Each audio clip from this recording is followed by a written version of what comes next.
Have you ever felt like you were living a narrative that someone else wrote for you? Maybe your story was written by your family, your church, or your culture. You may be asking yourself, what is my story? And how does it uniquely fit into the story of the gospel? At the Allender Center, we believe that your story reveals God's wild goodness in a way that no other story can. We've helped thousands of people understand and live their unique stories, and we'd like to invite you to start engaging your story with the free guided exercise available for download at theallendercenter.org/story.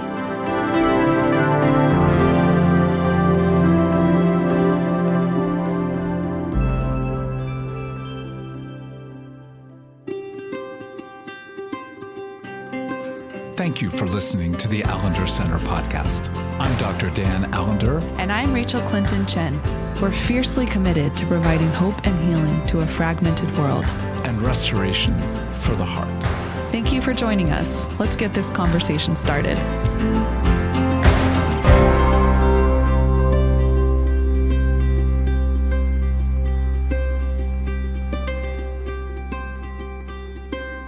Good people with good bodies.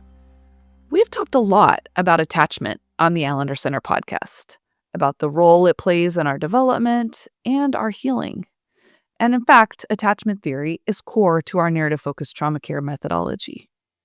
Personally, I am swimming in thoughts about attachment as a stepmom and a mom of a toddler, and in my marriage, in my friendships, certainly as I think about what it means to be healing in my family of origin. So today, I am thrilled to be joined by Eli Harwood. You may know her as the Attachment Nerd on Instagram and Facebook. She's a licensed therapist and award-winning author who lives in Colorado with her husband, Trevor, and their 3 children. Eli has been nerding out on attachment research for the past 2 decades and is on a mission to help make the world a better place, one relationship at a time. Eli, I am just so thrilled to have you on the Allender Center podcast. Your presence, your writing, and your resources, they're just so accessible and empowering. You make secure attachment feel like a possibility. Aww. And you look fabulous while you're doing it, which also just brings me a lot of joy. So thank you for joining me. Thank you so much. It's so good to see you. Likewise, I don't know if many people would know that we actually went to school together, graduate school, which is crazy because it actually was almost 20 years ago now, which I don't like to think about. It makes me just feel really old. Another lifetime ago. Another lifetime ago. You now, to most people would be known as the steward and host of all things Attachment Nerd. And I'm wondering if you could tell us about your journey into attachment theory and what drew you to making this something of your life's work. Mm-hmm. Yeah. I mean, I like to joke that I have come by this obsession naturally because my family system is made up of a lot of inherited insecure attachment patterns. It was actually when I was at the Seattle school that I took a human development class, and in that course, they were laying out all the different attachment patterns. And it was like this light bulb for me, like, oh my gosh, this is the thing. This is everything. And at that point in time, the conversation wasn't really attachment focused. I think we were just becoming trauma focused in the field. Right. Mm-hmm. But I felt so compelled to the information because it was such a part of my own self-understanding of going, oh, this is why I have this experience in my close relationships that doesn't really match up with some of the other ways that I relate in the world, but that really plays out in these contexts. And so I just started learning about it, and it became my focus clinically. And, it's just what I've always been interested in. And I think, the Allender Center, the Seattle School, our interest is in our stories and specifically our relational stories. And so that just dovetails so perfectly with attachment research. And so I've spent the last almost 20 years doing that. And then a few years ago, in 2022, I just hit a point in my career where I felt, I don't know, a heaviness Mm-hmm. of what it is to continue to work through the loss and the heartache and the impact that people experience in not having secure relationships with their caregivers growing up developmentally and then within marriages and sweetheart relationships, friendships. And I thought, I want to be a little bit on the prevention side of this. Yeah. You know, like Yeah. I'm a little weary. I'm just weary. And so I thought, well, maybe I'll just start. I still have this memory of sitting in my kitchen. My husband's there. I had twin 2-year-olds at the time. And I'm just looking on Instagram and I'm like, wonder if anyone who uses the name attachment nerd. It's just like what came to mind. And I was like, nope. I was like, It's such a good name. It's well, and it also fits for me is that I never want to come across as I know more than you, or I'm better than you, or I'm above you, because I am just a work in progress still. Mhm. I'm always working on my own relationships and my own stuff. So I like the nerd thing because it pokes fun at me. But I also really have been nerding out on this information for a long, long time. And so I just started running my mouth on the internet, trying to educate people with kind of little tidbits. And it was fun. I was a theater kid in high school. So there's something, it like brought out this Mhm. part of me that hasn't had a Mhm. stage. I found a stage again. Um, and I ultimately, my goal was to be able to write and kind of share some of the things I've learned sitting with people, using an attachment lens that I just love. So yeah, that's kind of the journey. I wanna say thank you because you came on Instagram, which is really funny because I was like very new mom. Mhm. And, I too have learned a lot about attachment and so grateful for folks like Abby Wong Hefter who brought that into the Mm-mm-mm. Allender Center because it Yes. is such a necessary expansion of like our understanding of story and trauma and style of relating and all the things. But someone was like, have you listened to Attachment Nerd? Like you really and I was just so desperate for anything, it was just like anything to help me. And I was like, Eli, Attachment Nerd, this is so great. Because it's like when you're in those throes of like early postpartum, it's like Mm. I was like, I can't read a book right now. No. I just need someone to talk to me and like Mhm. break it down because this Mhm. brain is not capable. Mhm. Yes. It's like everything's fragmented, everything's minute to minute. And I was just so grateful Mm. for you. One of the things that just feels so true about attachment, so paradoxical and dynamic, but Mhm. you bring kind of that robust, kind of interconnected process into like a really kind clarity, not just through your content, but also how you show us. You kind of mirror like this is what secure attachment looks like. What misconceptions about attachment theory do you encounter most frequently, both from like professionals and parents? Mhm. And what if you could say like, "I most want you to know this about it"? What would you say? Mhm. Well, there's a couple of things. So one misconception is that, hey, exactly what happened to me in childhood is going to be exactly what I do with my kids, or um, that everybody has just one particular attachment style. This is a little bit complicated and I won't go too nerdy, but there are two bodies of research. There is a body of research from the developmental tradition, and there's a body of research from the social psychology tradition. And they are different studies. So Hmm. the developmental research studies a relationship. So the science is studying dynamic between caregivers and children, and then looking at how on longitudinal levels those dynamics then affect what the second body of research focuses more on, which is the mentalities and the mindsets and the individual patterns that play out in adulthood, which we call styles. So sometimes it gets a little bit confusing. So there are terms in this first body of research that are never used in the second body of research, and vice versa. And they don't actually correlate. Mm-hmm. Which is So really helpful because if you're someone that's kind of like maybe people have been like sprinkling in attachment, Mhm, sometimes people do try to correlate the terms and then it mhm. just starts feeling like I don't know what we're talking about. Yes, it gets Yeah. very confusing. Yeah. Um, so the majority of my training is in the developmental research. I had the honor of studying under Dr. Alan Shroof at the University of Minnesota, and getting trained in the strain situation protocol research, which was fascinating to me. Um, and one of the things that I found really helpful, and this is helpful for everyone to understand, is that, you know, every single child is attached to somebody in some way, shape, or form.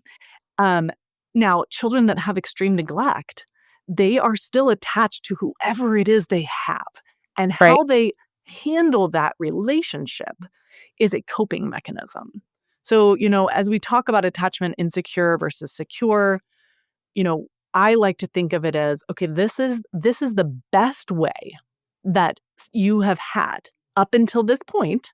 This is the best way to maintain closeness to the people you've had access to. So if you have only had access to people that are extremely squeamish around emotions, the best adaptation for that is to be avoidant of sharing your emotions or responding to somebody else's emotional cues, right? If you've had people who were unpredictable, sometimes they're there, sometimes they're not. The best adaptation is to be hyper vigilant in your relationship, scanning, looking. Are they going to leave me now? Are they going to leave me now? Right? So I think never looking at attachment insecurity as something that you did wrong or something that was Right. wrong in your pattern. It was an Right. adaptation. And also, as you start to kind of process, where am I at now? Where am I at in relationship to my children? Not going into a place of self-condemnation around that either. It's like, this is actually a really adaptive skill you've developed. And you can change that skill set in relationships where the other person is as willing to grow as you are, or secure. Right? So when we're moving towards security, I think going, oh, okay, this is happening for me right now. What is that meaning? Don't freak out. Like, oh no. There is a fluidity to it. That's right. And I think also the black and white, like you are this or you aren't this, that's not real. It's like we move in and out of these Yes, kind of totally. patterns, and there's kind of an overall. I like to use the metaphor of like a knitted blanket. If you look at your relationship with your child or with your partner, and you hold up, let's say this blanket's been knitted with specific different spools of yarn, and sometimes there's some yellow and sometimes there's some red, but overall the majority of the wool was blue, or green. If I'm to hold up that blanket and say, what color is this blanket? You'd be like, it's a green blanket. Is there some red and yellow in there? Sure. But it's a green blanket. Nobody is knitting a fully green blanket, a fully green relationship. That's right. That's not how our relationships work. So it's about getting as much green thread in there as you can. And sometimes the beginning of the blanket is blue, and you're like, oh crap. Get some green thread and start knitting. And like, yes, there's still going to be some blue in there at times, and just keep going, keep trying. And they can be very long blankets depending on how long your life is. So, it's like, keep knitting. Yeah. Well, it's so funny because I joke with, I think I've said this on the Allender Center podcast before, and I joke with Michael, my husband, about this. But before I got married, I got married at 37. I lived alone. I had done a lot of really incredible, like actually my last round of therapy in my mid-30s was all around attachment. I thought I was going in to deal with like a more present trauma, which I was, but it was taking us all the way back to some early attachment stuff. And it was so powerful, like so intense, so transformative. I had secure friendships, like I would have said, oh yeah, I'm really securely attached. So this is kind of one of the cool things about attachment, right? Because attachment changes depending on the relationships and context you're in. Yes. I get married.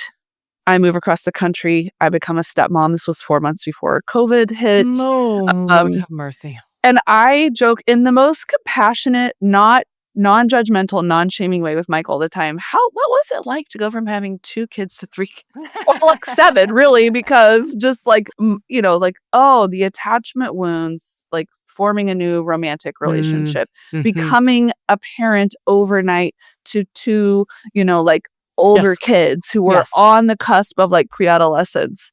Like whatever part of me felt like, oh, all this time I have to kind of figure out, like, why did I get so mad at work about this thing, or why I'm in this conflict, like in real time when things were just coming at me. I felt so young. I felt so insecure. It was just almost like a new layer of attachment healing that I got to be in, and I still get to be in the midst of, especially now that I've added a toddler to the mix, Yes. which is like all new things. And I think you teach this and mirror this, and especially in both of your books, talk about this so well, that like attachment is a developmental process, Yes. and it is different based on the relationships we have. Another reality I think you name really well, and I just want to take a moment to just hear more from you, is you highlight like the diversity, the cultural differences. If we're in the midst of neurodivergence or adoption or just different realities of attachment, that there really isn't like a one size fits all. And I would love to hear you speak a little bit more to what you've learned and how you would help people understand those realities. Well, let me say this.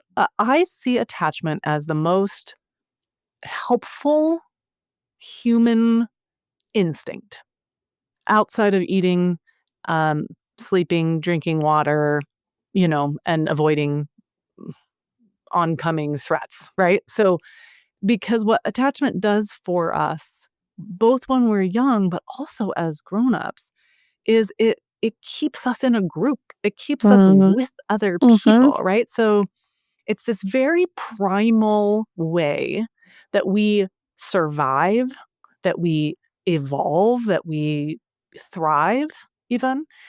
Um, and so within that instinct, there is going to be a lot of diversity based on the Mhm. context we're That's right. in. And so if, I was thinking becoming a step parent, I think is one very easy way to have your attachment wounds reopened or opened up initially. So is adopting a child with attachment trauma because inherently in both of those situations, Absolutely. there you are having to establish safety Mhm. for a child, and they have the instinct to test you in every possible way. Because in their little nervous systems, it's, hey, things don't always work out. That's right. They know that. That is a known experience in their body. And so they're needing to sense, well, what happens when and what happens when. And they're not doing this maliciously or That's right. consciously, That's right. but they need to know, are you someone I can fully rely on or not? And because of their past losses or changes, right? There is a different way that they're going to push at that sense of connection with you. Um, Culturally speaking, we have a lot of past traumas. As a white European woman in the United States of America, my family trauma is pretty far back in terms of the cultural experiences of trauma. But I can think through within my family, like my paternal grandmother's parents immigrated from Russia during the Bolshevik Revolution. They were Germans living in Russia, right? So they have immigrant trauma That's right. all over the place. Um, there was a uncertainty about where do we belong, who are we, how do we do these things, and so there was a strong instinct to keep your feelings to yourself because you're making an impression wherever you go, right? Um, I think if you have, studied Black culture and the African American experience, like thinking about how many families were torn asunder under slavery in the United States, right? And so what's that attachment legacy and how did that affect the way that parents relate to children, right? Because of context.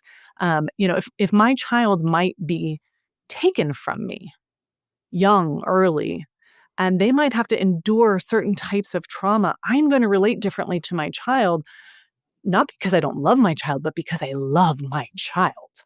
Right? So I think there's always there's story upon story upon story as we come into attachment. There's our familial story, there's our cultural story, there's our current context story.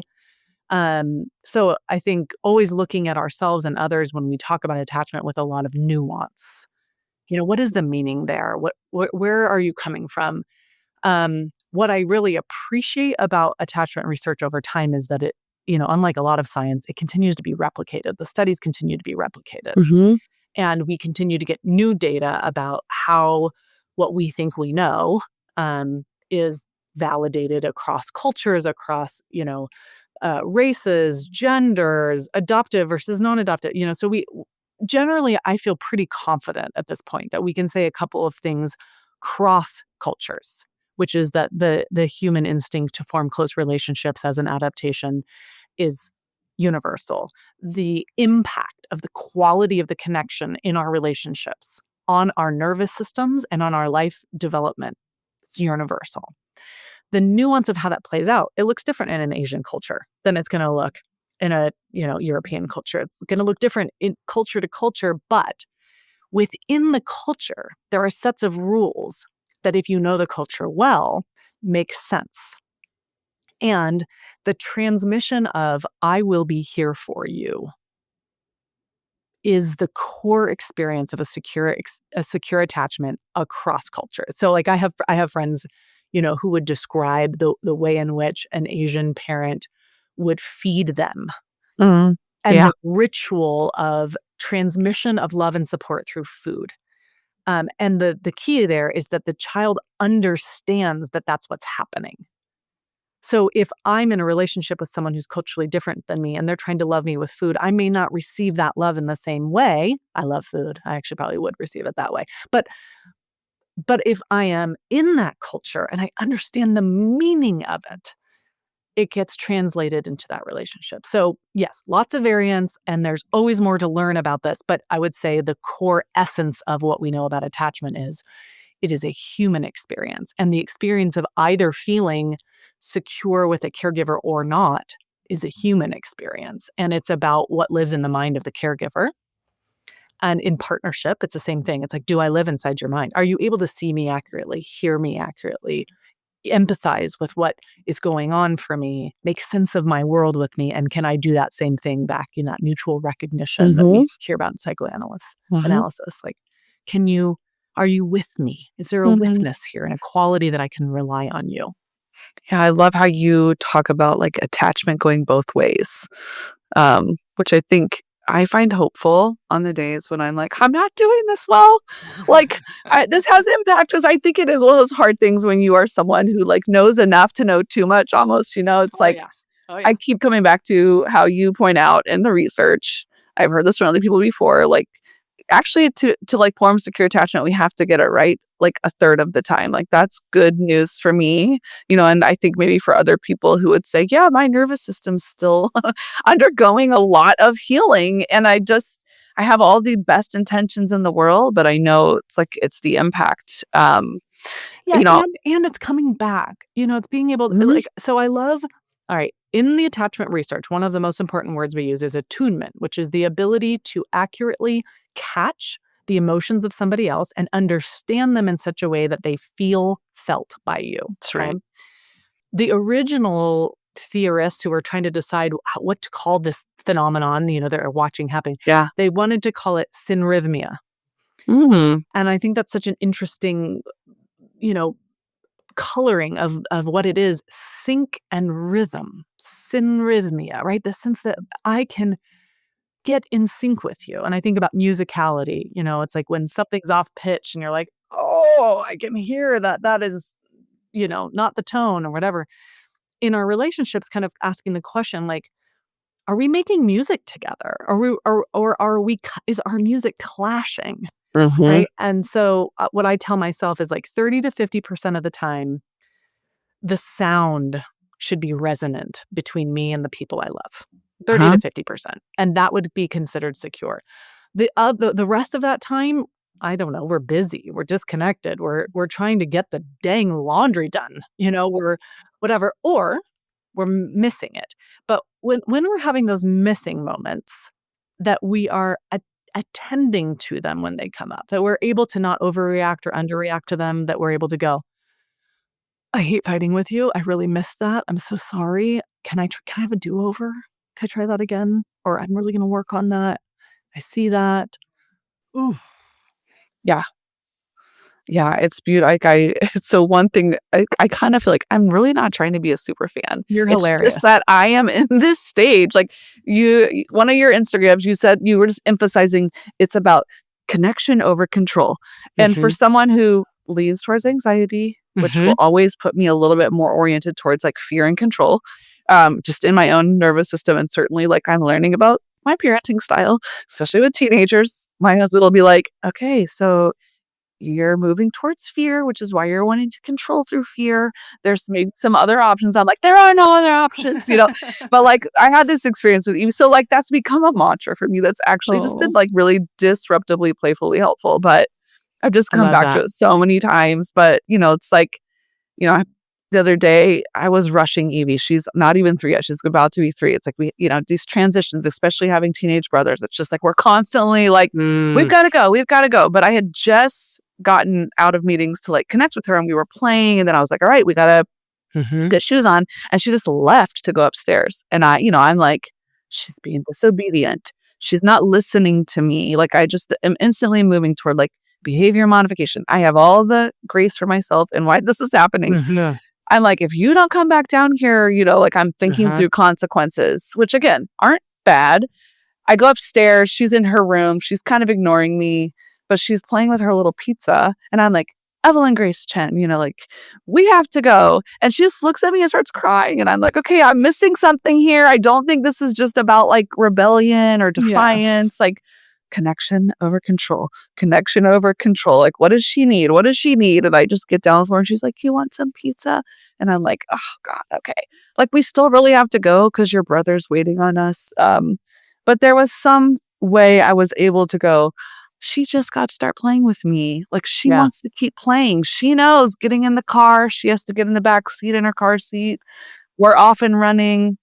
And it was like a heartbreaking moment because I couldn't really repair in the way I most wanted to, which would have been, let's just stay and play. And I'm going to let you have this connection you long for. But I could at least acknowledge her sadness and her frustration and, Yes. like her being missed. Like, I just wanted to connect with you. And and Yeah, I you thought if didn't I wanna came up have to here to make leave. pizza, like, you have Yes. to come further away from the door and, you know, we can Play more play. with me. Yeah. Yes. Yeah, and I think those moments are when I can actually, like, attune and be like, "Oh, there's something deeper here."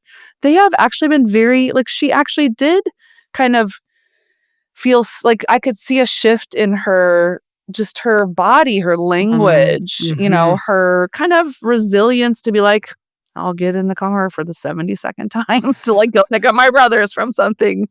Um, Yes. Yes. because I can definitely swing to the other, like, "Oh, the way I keep you safe is I just give you whatever you need, and Yeah, then, which won't you're help not her hurt." because you can't, No, because that's not your reality. I that's right. had twins, and that's been a whole thing because I'm so it's like sure, yeah. the what I would love to do in a moment, I often can't because I'm dealing Mhm, with 2 mhm. sets of developmental needs at the same time, or, not sets of developmental needs, 2 children with the same developmental needs at the same time, and a 10-year-old. So I kind of do that same dance where it's like, how do we Mhm. meet all these needs? But so you said I didn't get to repair that way I wanted to, and I would argue you did repair. I think this is really important for people to hear, that repair is not, I see what you're feeling and therefore my reality ceases to exist and your reality only exists. And I think when you've grown up in homes where control was the currency, and I get it, honestly, like I used to have less compassion, I think, for a lot of authoritarian type parenting when I was younger before becoming a parent. Like becoming a parent, I'm like, oh, I get it. Like there's something about just being like, no, I the boss. You do what I tell you to, because otherwise we're all going to lose our bloody minds. When we enter into the nuance of being connected, it's way more complicated. Absolutely. It's algebra. It's not addition and subtraction. And so, being able to sit in these moments and go, wait a minute, I have 2 other kids, so I have to meet their needs. This is what has to happen right now. But I don't have to respond to her response to that in a punitive way, right? Like there's room for your feelings, even though there isn't necessarily time for your agenda right now.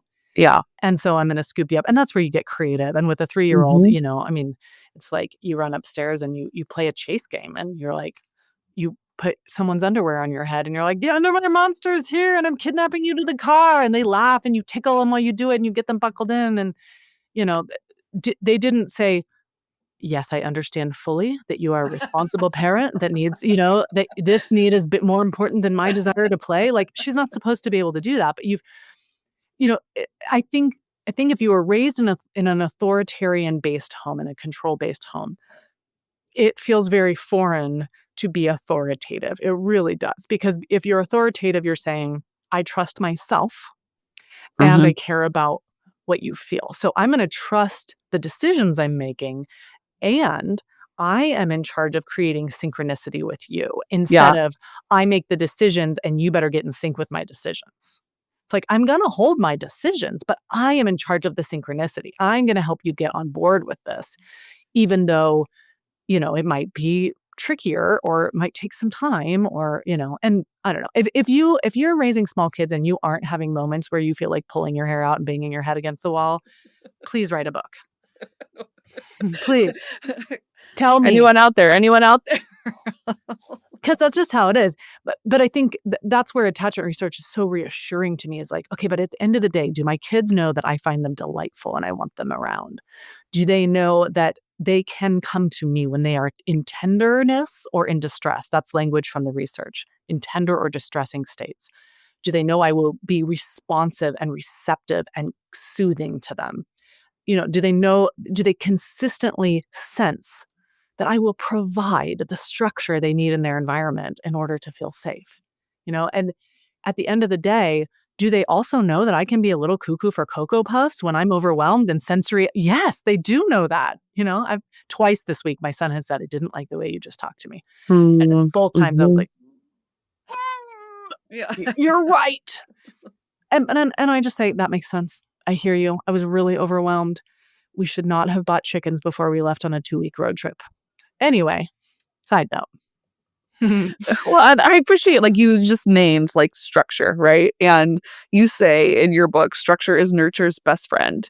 And that was really good for me as someone who, being authoritative is a struggle, because it feels like I feel almost like I'm just constantly overcorrecting, like you also like dictator, like this taskmaster to indulgent, like when I can't like actually be like, no, it's your job to provide the structure and like you can do this. Well, something I don't think a lot of people understand is that the more indulgent we are, the more at risk we are for becoming dictator-like. Because in it being indulgent, it's not sustainable. So if you're like, okay, you can stay up, okay, you can stay up, okay, you can stay up, and then you hit that fourth night where you're like, I said it's time to go to bed. I've been letting you stay up for 4 nights. Now I'm drawing the line, and your kid's like, what? No, and they push back, and then you're like, Like, I give you everything, and you're not listening to me, And so, and I don't do this well all the time, honestly. I sometimes wonder if I have ADHD. That's a different podcast or conversation, but a worthy one. But I don't structure. I do well in structure, but it isn't my instinct to set it up. But I've noticed with my kids, it's like if it's Saturday and we're waking up to zero plan, we are going to have far more emotional dysregulation and tension than if there is some form of structure for the day. Hey, here's what we're doing. First thing we're doing, we're making breakfast together. Second thing we're doing, we're going to make a puzzle. Third, like if there's just something there to rely on, it creates a sense of peace for kids. But if it's just willy-nilly, it's like, well, what about, they get anxious about, things they don't want to do, but also things that they might want to do that feel exciting and overwhelming. And so, learning how to say, this is our routine. This is what we're doing as much as possible. And there's room for flexibility in there, especially as they age. But, this is how we do it. No, we do buckle our seatbelts when we're in the car. We do wear our helmets when we're on our bikes. We do speak to each other with kind words when we're angry, even if that's something we're still learning how to do, and it takes a process. These are the expectations that we have. And the more you establish that, there is no food in the living room because mom likes her rug. Sorry. Okay. Yeah, that is real. And it's like, I think in some ways, you can tell me, we can also scratch if you're like, nope, we're not talking about that. But it's like, I think people bring up things like gentle parent, like they make connections between like attachment, like building secure attachment within parenting and gentle parenting. And there is kind of, especially across generations, right? Because like I know I've had so many conversations with like my mom where if I mention something, what she hears is what I did was wrong, or the way I Yeah. was taught to do it was wrong, or like Mhm. it wasn't valuable, or it doesn't have I don't have anything to teach you. And I think a lot of what you're bringing is what helps people understand, like, what is it that we're talking about? It's not just indulgence. It's not that there aren't consequences or structure or moments where there's conflict that has to be engaged. Yeah, It's not just or needs of the parent. I think a lot of yeah. people think like, "Oh my gosh, if I'm meeting my kids' needs, it means what they want is always the priority." And I put sort of a list of like, in my relationship to my kids, their needs come first, my needs come second. Their wants come third, and my wants come fourth. And those last two can flip-flop sometimes. Sometimes my Mhm, wants come first. mhm, It's just because sometimes my wants are very close to my needs, and so we're playing mhm. around in that. Yeah, And there's no way to scientifically quantify that, right. but, we're doing the best we can to give our children an experience that they have a parent, and that the word Yeah. parent means I take care of you and teach you how to take care of you. Your mom's reaction is common. Mhm. It's also, probably, telling something about the way that she was taught to think about herself. So, things were thought of in lump sums. You either succeeded or you failed. You're either good or you're bad. It tells us about her theory of mind. Um, our goal as parents is to be able to give our children a theory of mind that has complexity and nuance. Sometimes we mess up, sometimes we nail it. We're always worthy. Our intentions are different than our impact. My plan when my kids get older is to do a lot of, oh, yeah, I hear you. That makes sense that you felt that way. You really wish I didn't work so much, or you wish this, like, it isn't that my kids go, you were the perfect parent. Everything you did Oh, made no, me feel I'm secure. 100% trying to set aside, like, a little fund for my Yes. therapy when my kids are ready to start having those Yeah. conversations so that There's I there should can be be like, "Yes." there should be 2 funds. Funds for their therapy and then funds for Absolutely. our therapy about their therapy, Exactly. right? Like, "Wait, what? You think that what happened? Okay." But, and here's what we see across, a lot of longitudinal research is that if you are able to hold your child's mind inside your mind and heart, so what they feel and need exists and matters at a level that is not overwhelming to you, right? Mhm. Doesn't make you hypervigilant and intrusive to them, but that is like, I see you, I hear you, you exist, I get it. Um, that they will feel a sense of rest in your presence. I think we can all think of people in our lives who are capable of seeing us not in an idealized way, but in an accurate, appreciated way that's like, "Oh, I just wanna be around that person because it Mhm. feels good, Yeah. to be myself with them." Yeah. And so if we're doing that well enough, our kids are gonna complain still about things we did and didn't do in Mhm. seasons of our life. I mean, I had twins at the height of the pandemic, and my extroverted 4-year-old, I, like, saw him as a giant. He was like I saw him as, like, a 12-year-old. I was like, kinda like, "Can't you do things on your own? I've got 2 babies and no help, and I'm a little overwhelmed right now." There was some rupture there. There I will guess that there will become a point where he'll kinda process, "You threw these 2 babies into our very happy, blissful process, little lady, and they were hard." And, my job is not to say, "Oh, but I really," it's like, yeah, yeah. It's also not to say, "Well, do you know what I was going through?" It's just like, Mhm. I'm gonna continue to hold his mind in my heart from little to big as much as I Mhm. can, and when I can't, when I drop it, to come back and pick it back up and make that repair. Mhm. Yeah, and 2 things about that because you write a little bit more about that in your book, and it was really powerful, because I think sometimes when we think about ruptures, we think about, like, moments or, like yeah, like a scene, and Mhm. sometimes rupture is a season, or it's playing out over a season in marriages, in parenting, in being children of parents, Yes. and I think that was something I was like, "Okay." That's Like, reassuring. repair is actually still possible even when it's been a I season. mean, imagine, like, no matter how old you are, imagine your parent coming to you and saying, "You know what I wish I could have done differently?" and meaning it and getting it. Mhm. I don't know anyone. I mean, even people who are estranged from parents because that was the right choice to make because caregivers were so abusive that Yeah. that's the right choice. I think would still say like, yeah, that would feel nice. Not necessarily I want them back in my life, but like there would be something healing about that. And so, I mean, I'm a bit of an optimist, but I'm like, it's never too late to offer our kids our attunement to them. Even if our attunement to them is, it's so painful for you to be around me that you don't want me in your life.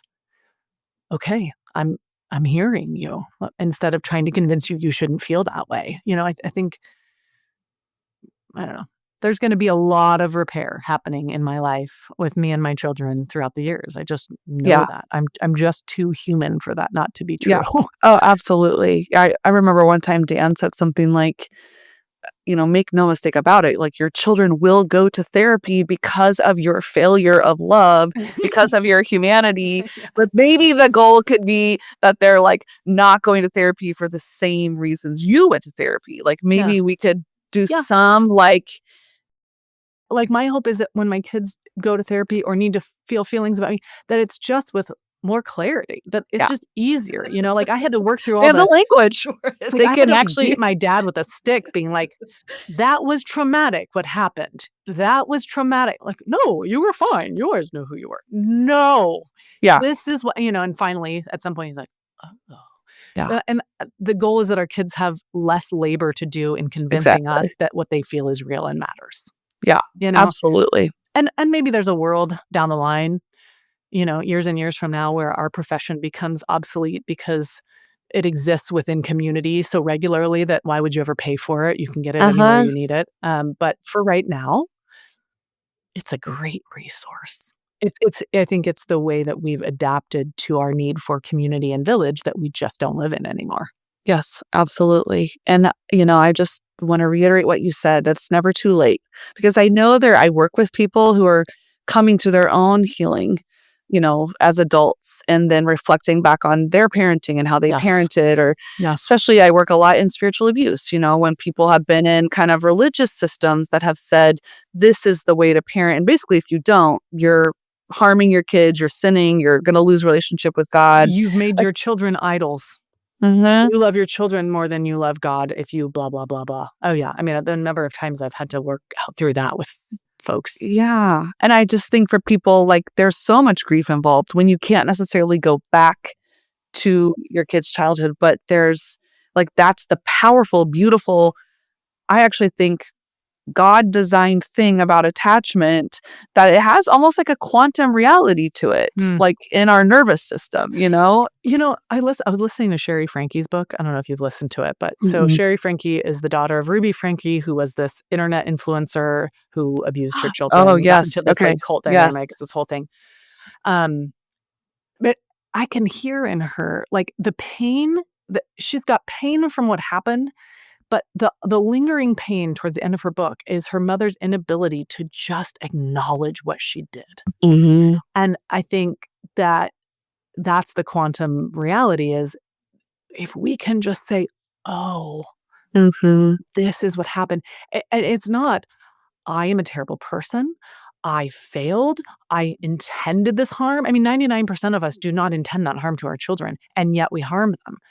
And that's part of our own growth is being able to go. So I think you may not have been able to give your child a secure experience early on, but you can still become the child your parent needs now as they process that. And my mom really did that with me. Like when I was going through writing all my papers at the Seattle school and, breaking down everything, I I called her up one day and I remember I could hear in her voice how hard it was for her to do this. But I was like, I need to explain to you what it was like when this and this and this were happening.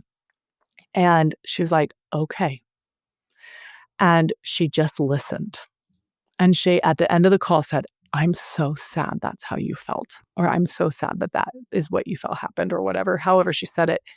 And she's told me later, years later, that was the hardest thing she's ever done in her life because she was doing every single thing she knew to do to break cycles with me and my brother. Mhm. But she had very limited resources to do that. That's right. And she had severe mental health issues. To in the mix of that. And so what she was able to do wasn't what she hoped she was doing. it was something else. And so I think, that is why I'm still close to my mom. Mm-hmm. She's writing the preface to my next book Wow. because she was able to be the parent I needed then. Even if she couldn't be the parent I needed to feel secure early on, she That's right. became the parent I needed to feel secure as I was healing from those things. We can always offer that to our kids. And that has implications in our nervous system that holds those memories. And it's just really powerful. Well, I know I'm just aware of our time. I have so many more questions, but I will We'll do kind it of, again. yeah. I just have questions around how do we help our kids with the reality of the world that we're living in right now. And I know that has developmental implications, all kinds of questions. But I think what I would most want our listeners to hear from you is, like, what is next for you in your work? You said you have another book. What's coming down? And also just where can people find you if they want more access to what you're doing in the world? Yeah. Well, so you can always find me running my mouth for free on Instagram and Facebook primarily. I do TikTok sometimes, but I forget, so there's not as much on there. And my website is attachmentnerd.com. So I'm working on launching a program there that I'm calling the Secure Parent Program. That's like a 6-week kind of setup course so that Very I tell cool. you when to do things, because none of us are able to do things on our own these days. It's like, here's, do this module, to just help you kind of reflect, like, what is it I actually need to know and do for my kids to feel secure with me? And how can I silence all the other noise Mhm. about parenting that really doesn't matter, Mhm. And then my next book is coming out. Well, I have actually 2 things. I have a mother-daughter journal coming out, which I'm really excited about. And there will be a parent-child journal soon, but it's not in the works quite yet. That's really designed to help you have some of these deeper conversations, because sometimes it's helpful to have it in writing. So it's a pass back and forth journal. You Yeah. write and go back and Very forth. cool. Yeah. And then my next book is called How to Deal with Your Beep So Your Kids Don't Have to. Oh, okay. And it's Good. I think Wonderful. you're in for that one. It's like encyclopedia style, where it's like I go through a lot of the tricky emotions that we feel. So it's basically like how to be an emotionally mature parent. Yeah. And then some of the habits that we need to break. And then there's lots of like further reading on each topic. So you can kind of like choose your own adventure and read through like, oh, I need to deal with how do I deal with my anxiety chapter? But like, I don't really need to deal with the numbing chapter because I don't really do that. Or Yeah. so that's coming out in April. So you can sign up for my email list on my website if you want to get notified. And those are all the things. And you also have folks who have kind of done some, like, who do attachment type work. Yes. Kind of, if people are wanting to reach out with like coaches, they could actually pursue some one-on-one work. Yes, if you're looking for someone specifically to kind of help you walk through, like, hey, what's going on with how is attachment playing out in this scenario, and what could I do? Attachmentlabs.com. I have a group of folks there. It's awesome. Thank you so much for joining me. Thank you for your So good to be presence with and you. work in the world, and Ditto. hopefully more conversations to come. But grateful for you.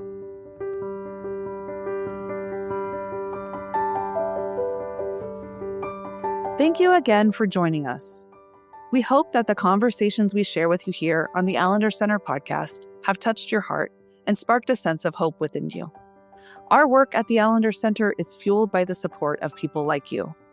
As a nonprofit organization housed within the Seattle School of Theology and Psychology, our mission is to boldly engage the impact of trauma and abuse on the human heart and to provide hope and healing to individuals, families, and communities. Your contributions directly contribute to making this vision a reality. If you feel moved to join us in this work, we invite you to consider making a one-time or monthly gift. Your donation, no matter the size, plays a significant role in bringing the hope of redemption and healing to so many. To give, simply visit theallendercenter.org/give. Once again, we extend our heartfelt gratitude for your support. Together, we can continue to bring hope and healing to those who need it. Thank you.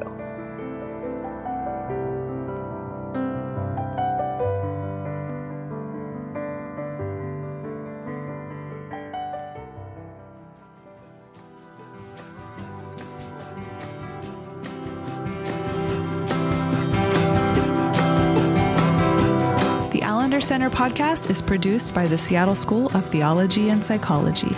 If you'd like more information about the Allender Center, you can look at theallendercenter.org.